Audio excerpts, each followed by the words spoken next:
Matthew 12:37. For by your words you will be acquitted, and by your words you will be condemned. Word as master. Merong nagsabi, ang salita daw na ating nabitawan na nagiging amo natin, habang ang hindi pa natin binibitawan, tayo pa ang amo ng unspoken word. Word as master. Dear Lord, we ask you to give us a simple message that will help us to become more and more like your Son, Jesus, that will help us to have a life that is free from needless burdens, a life that is filled with peace and joy and love. Forgive us our sins. Cleanse us, O God. Bless us with your teaching. We seek your voice, not anyone else's. Kayo lang ang maging tunay na tagapangaral, na isa namin kayo marinig, O Diyos. Turuan niyo po kami. Sa ngalan ng iyong anak na si Jesus, kami sumasamba, nagpapasalamat. Amen. Judges 11:29-31. Then the Lord's Spirit took control of Jephthah, and Jephthah went through Gilead and Manasseh, raising an army. Finally, he arrived at Mizpah in Gilead, where he promised the Lord, "If you will let me defeat the Ammonites and come home safely, I will sacrifice to you whoever comes out to meet me first." Laging nakikigera ang Israel sa kanyang mga katabi, kapitbahay, nag-aagaw-agawan sila sa real estate, kaya laging merong gulo. At itong si Jephthah ay tinawag ng Diyos upang magtayo ng hukbo, to raise an army.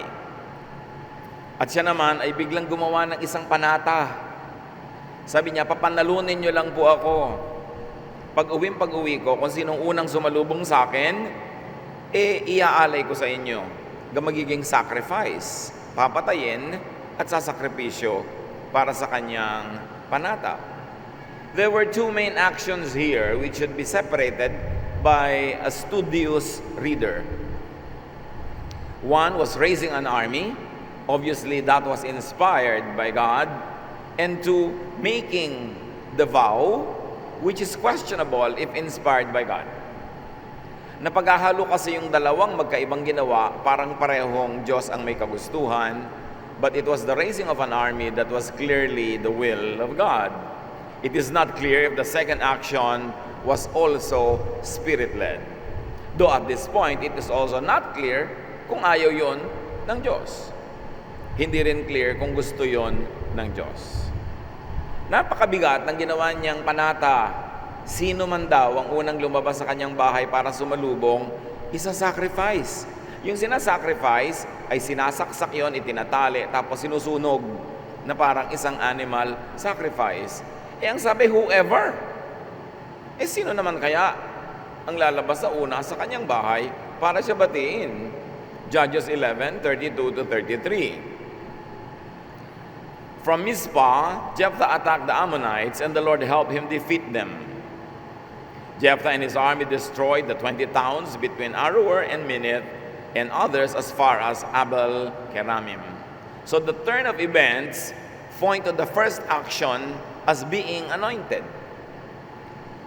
He was inspired to raise an army, and the result of that army being raised was great victory. Therefore, the first action, the raising of the army, was obviously blessed and inspired. Malalaman natin yon sa result.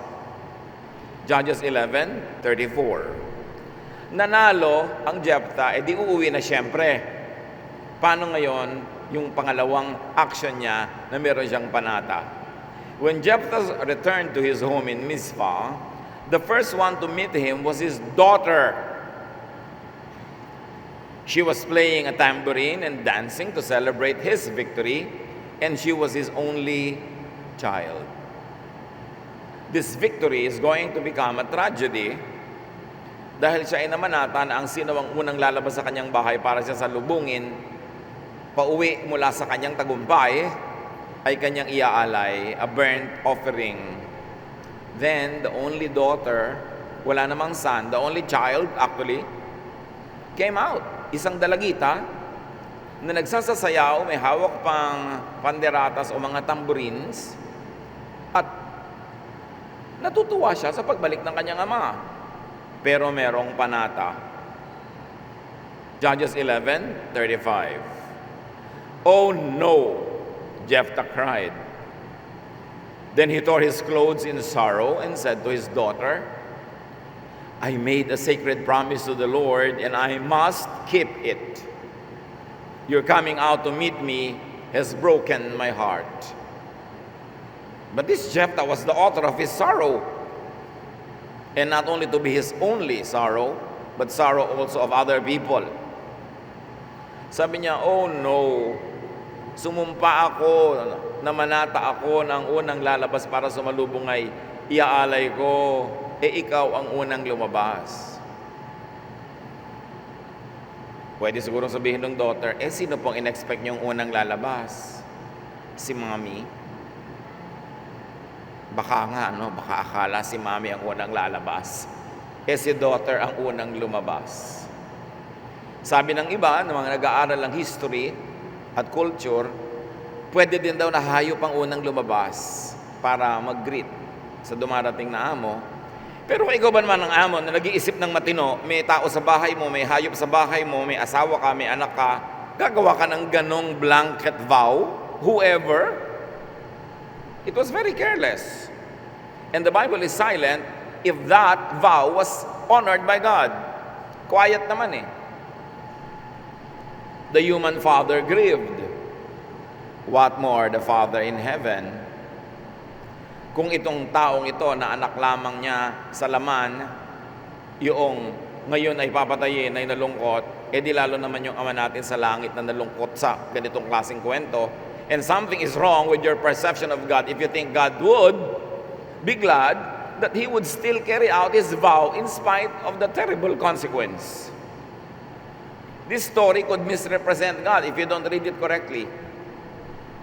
Hindi sinabi sa kwento na approve ang Diyos sa kanyang panata. Basta na manata lang siya, period. Hindi po lahat ng panata tinatanggap ng Diyos. Lalo ko yung panata ay careless and could result in cruelty to others. The vow, the second action, remember the first action was to raise an army. That was inspired, but the vow was not clearly accepted, ratified, or formalized by God. It could have been a one-way vow. Judges 11:36. "Father," she said, "you made a sacred promise to the Lord, and He let you defeat the Ammonites. Now you must do what you promised, even if it means I must die." Remember Isaac, i-offer din Abraham. Willing na willing yung bata. Siya pa ang may dala-dala nung panggatong na kahoy. Siya pa ang may dala-dala nung mga abubot nila. Ito na naman tong dalagitang ito. Sabi niya, kung kayo po ay nanumpa sa Diyos na gagawin niyo yon, edi patayin niyo po ako. What kind of successful upbringing and conditioning and brainwashing could create such children? Na willing siya to go against the law of nature, which is to preserve one's life, to obey. Alam niyo, inculcation, yung teaching, yung repetition, can shape a child's brain.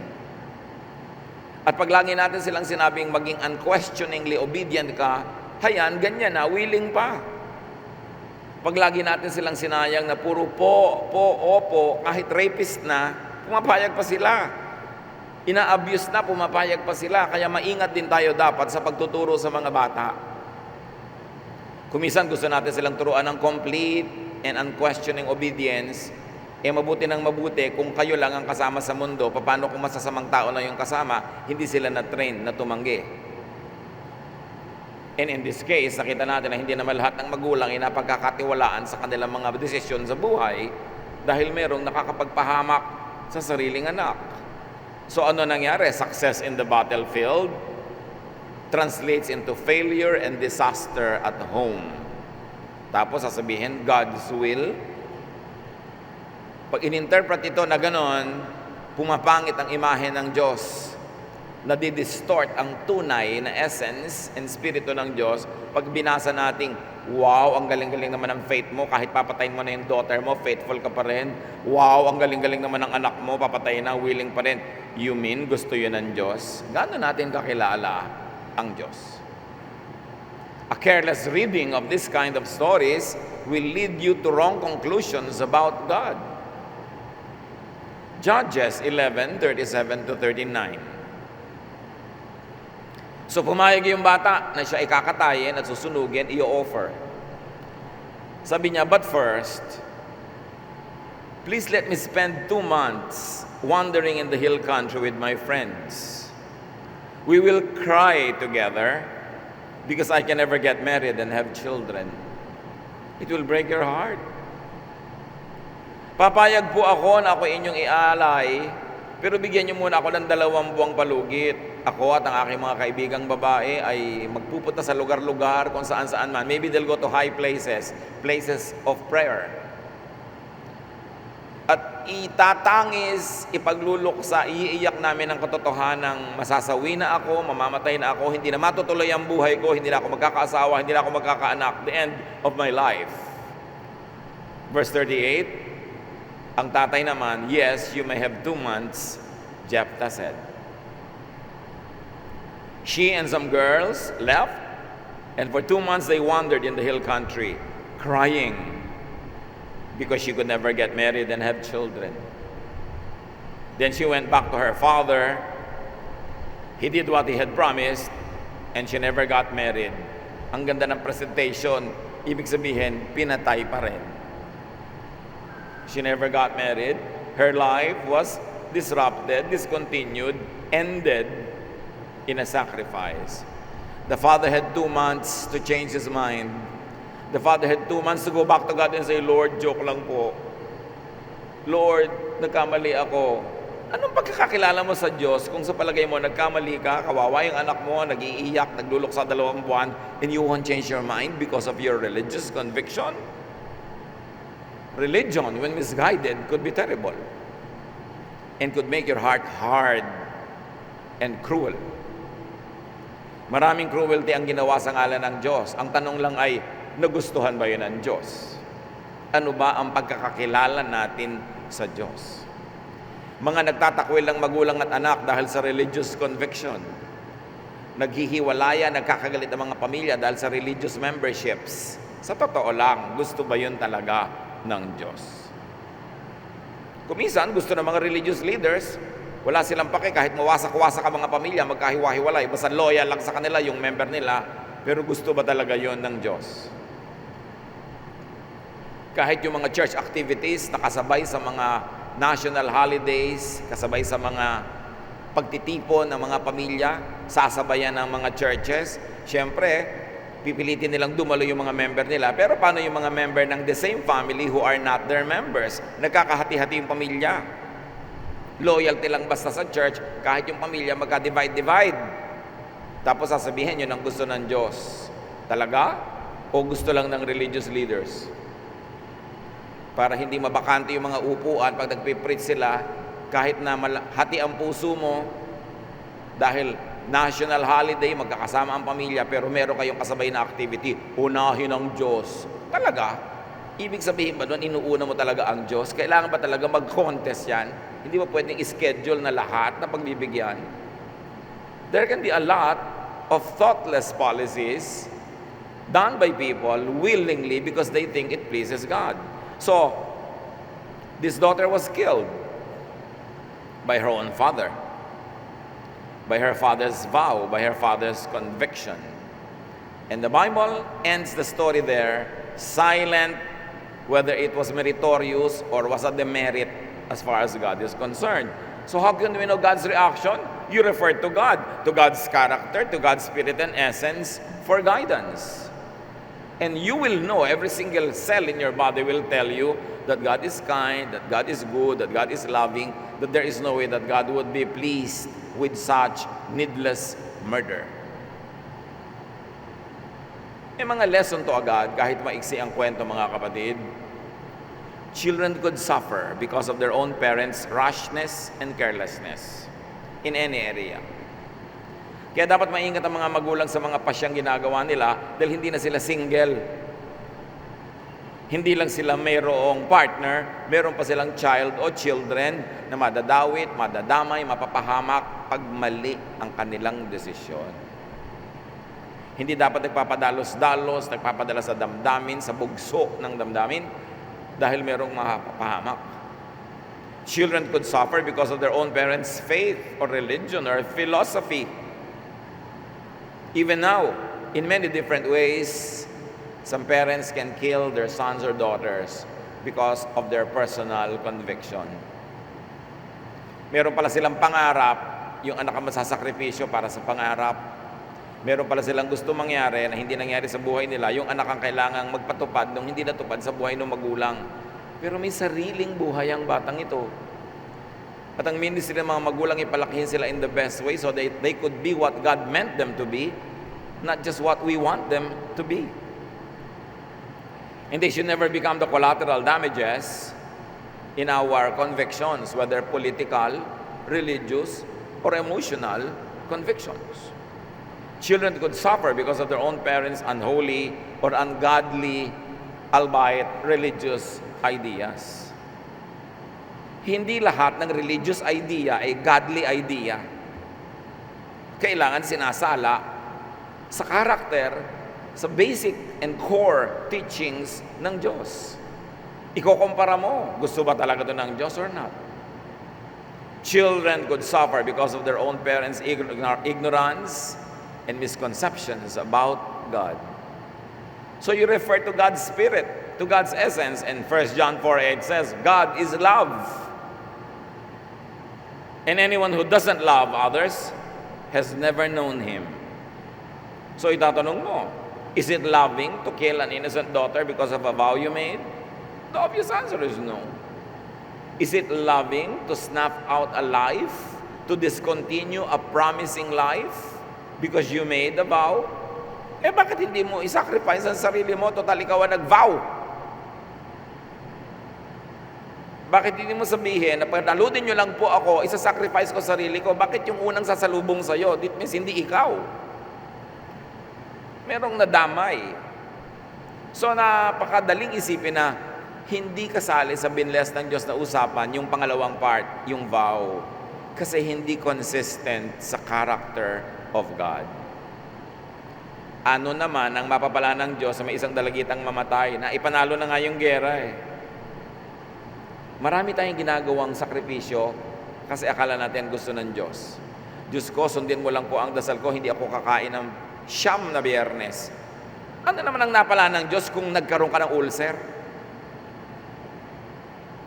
Hindi po ako magpapakasarap sa buhay. Ibig mo sabihin, sadista ang Diyos? Makikinig sa dasal mo pag lang nagdusa ka? Ginagawa nating suhol sa Diyos ang ating mga pagtitiis, pagtitika, sometimes even fasting. Well, fasting has a very practical use. Kung hindi ka nalang mamamalengke, magluluto, maghahain, magliligpit, para makapag-focus ka sa pagdarasal, better fast. But don't think that you earn some merits just because you go hungry. Physically, when you are hungry, at a certain level of hunger, nagiging mas spiritual ang consciousness. Kaya, useful din some fasting. Pero may mga tao hindi pwede mag-fast, lalo yung mga diabetics. So, hindi yan para sa lahat. May conviction ka dapat, at hindi lang basta conviction, tinitingnan mo yung practical repercussions. Because God is the author of all practical laws that govern life. Natural laws that govern the universe. Huwag tayo magpabulag sa ating mga emotion at mga religious convictions. First of all, is it loving to just make a vow that whoever comes out of the house gets sacrificed? That's very careless. Is it loving to keep an obviously flawed vow? 2 months, in-emphasize, 2 months to change his mind. Is it loving to sacrifice one's innocent daughter or whatever the form of daughter is? People who are under our care, under our influence or power, could be the equivalent of that daughter. Religious faith, religious practice could be mistaken. Religious conviction could be wrong and ungodly. Dapat sinisiyasat, sinusuri. Dahil kung talagang sa Diyos naman yan, hindi ma-offend ang Diyos sa sinisiyasat, sinusuri, tinetest mo. God wants you to test every spirit because it might be not from God. The inculcation and over-glorification of blind submission and obedience to authority, to seniors and superiors, could be detrimental to children, to minors, to the weak who cannot defend themselves. Tama, dapat nagtututunan ng obedience, pero hindi absolute and blind and unquestioning. Habang tinuturuan natin ang mga bata na dapat obedient ka, pero dapat pwede rin silang mga tuwiran, basta polite. At kung may katwiran sila, pwede naman silang pakinggan. Kasi dapat ang nananalo yung katotohanan, hindi yung laging mas matanda. Yung makabuluhan, yung may katwiran. Kawawa ang mga bata na sobrang tinrain, na sobra, absolute, blind, mag-obey. And remember, while 99.99 of parents are very loving, not all are good to their children. Not all parents could be entrusted with children. 2 Kings 6, 26-30, isang halimbawa ng mag-ina at magkumare. One day, as the king of Israel was walking along the top of the city wall, a woman shouted to him, "Please, your majesty, help me." "Let the Lord help you," the king said. "Do not think I have grain or wine to give you?" Then she asked, "What's the matter anyway?" May taggutom noon sa lugar. At sabi ng nanay, "Majesty, help me." Sabi ko, sa Diyos ka magpatulong. Sa palagay mo, meron ako maibibigay sa iyong pagkain o maiinom, lahat tayo gutom. Pero ano ba yon? Anong problema? The woman answered, "Another woman and I were so hungry that we agreed to eat our sons. She said if we ate my son one day, we could eat hers the next day. So yesterday we cooked my son and ate him. But today when I went to her house to eat her son, she had hidden him." The king tore off his clothes in sorrow. And since he was on top of the city wall, the people saw that he was wearing sackcloth underneath. Dalawang magkapitbahay na babae nagkasundo, lutuin natin ang mga anak natin para tayo may makain. Sorry na lang mga bata, you have to hear this. Galing din sa Bible, wala ako magawa. Hindi naman gagawin ng mga nanay nyo yan sa inyo. Bihira ang mga ganitong abnormal na nanay.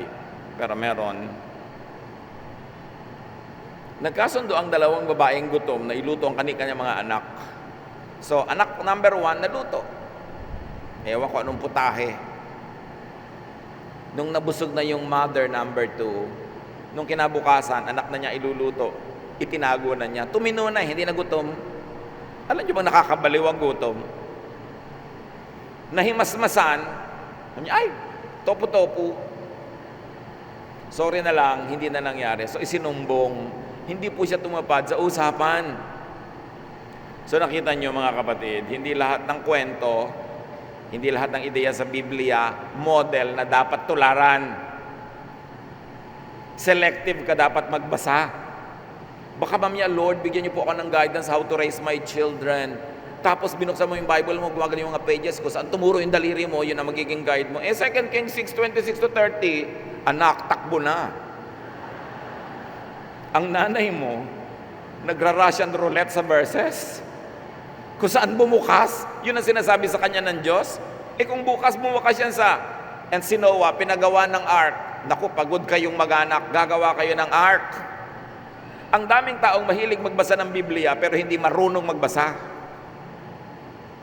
Napapahamak sa kababasa dahil hindi alam pumili alin ang para sa akin, alin ang para sa lahat, alin ang para sa akin paminsan-minsan at hindi naman laging para sa akin all the time, at alin ang talagang hindi para sa akin.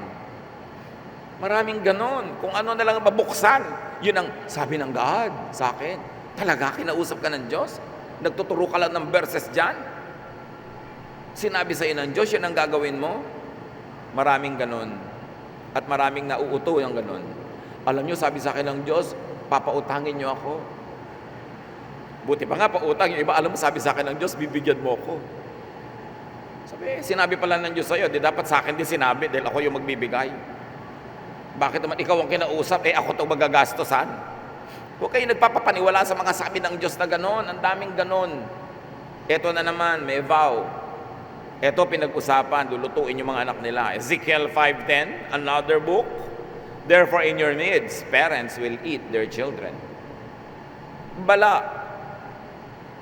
99.99 ng magulang talaga mapagmahal. Pero may 0.001 na dapat pag-ingatan. O kaya, kahit generally yung magulang ay tama, may mga 0.001 din yan na maling desisyon. Kaya dapat nakikinig din sa payo ng iba. At lalong-lalo ko yun ay religious conviction, dapat merong validation from other godly people, advice of other Bible-based people, prayerful people. Hindi ka sugod ng sugod sa desisyon, lalo't mayroong masasacrifice, lalong may mapapahamak. Naku, maraming ganon. Yung isang member ng family nila, naging member ng ganitong religion. Yung buong kabuhayan nila, ibinenta at idinonate. Nawala ng bahay ang anak at mga asawa at mga kapatid. Meron naman, mga mana nila magkakapatid, ibinenta at ipinadala ko sa ang simbahang malayo dahil may conviction, kinausap ng Diyos. Kinausap ka ng Diyos, marami kayong tagapagmana. Bakit sila hindi kinausap, ikaw lang? Dapat may checks and balance ang ating spirituality because any bad spirit can deceive you. Especially, you can be manipulated by religious groups that have selfish and materialistic interests. Dapat ang tao nag-iisip at hindi basta-basta kumikilos, humihingi ka ng payo ng iba na hindi involved sa situation mo. Therefore, they can give you objective advice. And there are many ways to eat children. Maybe you eat their dreams, maybe you eat their personal lives. Maybe we sacrifice their romantic interest because we have another conviction of who they should love. Maraming ganon. Dapat maingat tayo because God sets us free. Jesus is freedom. Truth sets free. Hindi nagtatali, hindi nag-o-oppress, hindi nagkukulong ang Diyos. Pero maraming pagtatali, pag-o-oppress at pagkukulong ang ginagawa ng mga tao in the name of God. So titingnan nyo, saan uuwi ito? Saan pupunta itong policy na ito? Saan pupunta itong aking mga ginagawa na ito? Kung ito'y magtatali, magkukulong, mag-o-oppress sa iba, doubt it if it is from God. Kaya nga sa Amerika, sa dami ng mga abusive parents, na-imbento na yung 911, tatawag ang bata sa 911, ipapahuli ang magulang pag siya ino-oppress. Kasi, it's already very abnormal. The state has to intervene to protect children from their own elders. That's abnormal. It means that the society is sick. Kailangan ipagtanggol ng polisiya at ng mga social workers ang bata sa sariling magulang. And yet, in some cases, talagang kailangan. Napaka-importante. Ito lang nga yung anak ni Jephthah, wala pang 911 noon. Kaya walang nakatulong sa kanya. Consider Jephthah's story. Obviously, not an example to follow in your own life. Kaya manuri sa mga aral ng Biblia. Mag-iingat sa misunderstanding and misapplication. Paano mo malalaman na dapat ka na magduda? Pag oppressive, unkind, cruel, painful yung application, doubt your scholarship. Doubt your ability to understand. Consult with other people. Because God is love, God is kind, and Jesus sets free.